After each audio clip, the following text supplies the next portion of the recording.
Hello, today we will guide you through how to speed up Sierra Chart. In this walkthrough, we'll fine-tune a couple of refresh settings so your charts and quote board feel more responsive without overloading your computer. The idea is simple. We'll adjust how frequently Sierra Chart updates what you see on screen. A shorter interval means the platform refreshes more often, giving you faster visual feedback.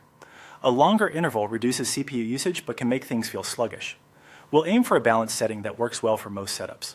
Start by opening the Sierra Chart desktop application. Give it a moment to load your workspaces and data.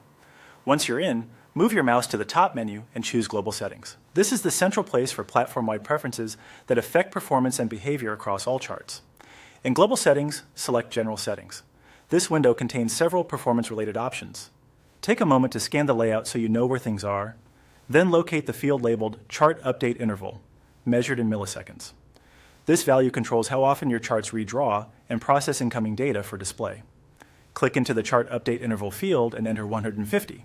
At 150 milliseconds, your charts update roughly 6 to 7 times per second, which is quick enough to feel snappy while usually remaining friendly to system resources.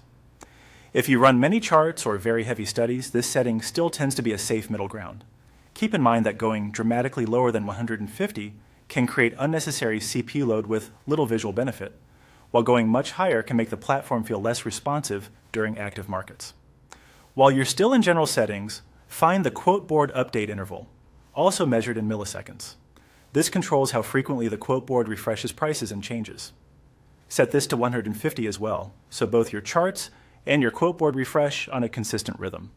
Matching these intervals helps keep the entire platform in sync and reduces the chance of one component feeling out of step with the others.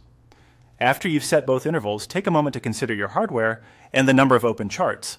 If you notice your system working harder than expected later on, increasing either interval slightly can lighten the load. Conversely, if you want a touch more immediacy and your CPU usage remains comfortable, you can try nudging the interval a bit lower. With these adjustments in place, Sierra Chart should feel more responsive and smoother during active trading.